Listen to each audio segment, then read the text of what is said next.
فرمایا ما کذب الفؤاد ما رأى، جو کچھ انہوں نے دیکھا دل نے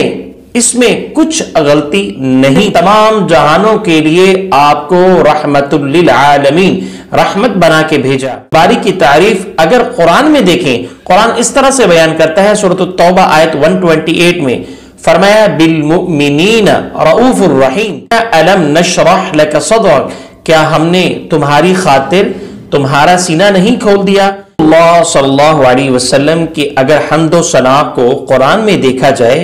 تو قرآن کریم میں جناب نبی کریم صلی اللہ علیہ وسلم کی مدح مختلف پہلوؤں پر بیان فرمائی ہے۔ اگر ہم جائزہ لیں کہ رسول اللہ صلی اللہ علیہ وسلم کی عقل اور فہم اور فراست کے بارے میں، تو قرآن کہتا ہے ما ضل صاحبکم وما غوا، سورۃ النجم آیت نمبر 2، فرمایا اے مکے والوں تمہارے ساتھ رہنے والے نہ راستہ بھولے ہیں اور نہ بھٹکے ہیں۔ اسی طرح سے رسول کریم صلی اللہ علیہ وسلم کی نظر و بصارت کے بارے میں اگر قرآن سے پوچھیں تو سورۃ النجم آیت نمبر 17 میں اللہ فرماتے ہیں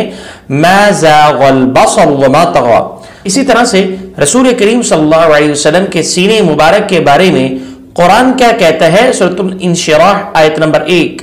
فرمایا الم نشرح لک صدرک، کیا ہم نے تمہاری خاطر تمہارا سینہ نہیں کھول دیا؟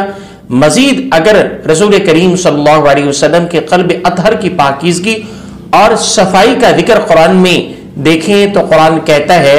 سورۃ النجم آیت نمبر 11، فرمایا ما کذب الفؤاد ما رأى، جو کچھ انہوں نے دیکھا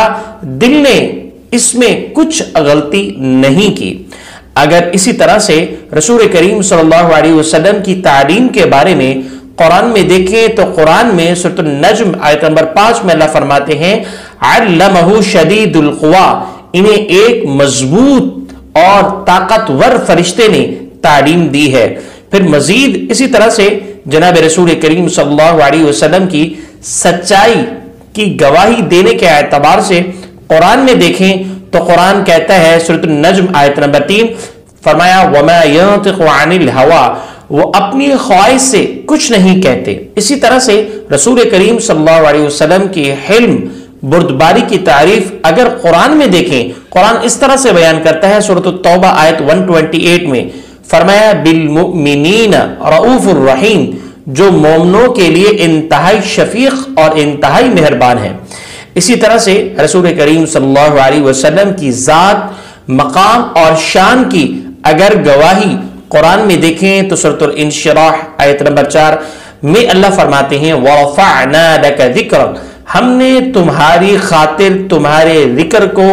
بلند کر دیا۔ اور اسی طرح سے رسول کریم صلی اللہ علیہ وسلم کی رحمت کی طرف دیکھیں تو قرآن کہتا ہے وَمَا أَرْسَلْنَاكَ إِلَّا رَحْمَةً لِلْعَالَمِينَ، ہم نے تمام جہانوں کے لیے آپ کو رحمت للعالمین رحمت بنا کے بھیجا۔ رسول اللہ صلی اللہ علیہ وسلم کے چہرے انور کی اگر پاکیزگی، صفائی اور نورانیت کو دیکھیں تو قرآن سورۃ الضحیٰ میں کہتا ہے وَالضُّحَىٰ وَاللَّيْلِ إِذَا سَجَىٰ، اللہ کریم نے آپ کے چہرے انور کی قسم کھائی۔ اللہ اکبر۔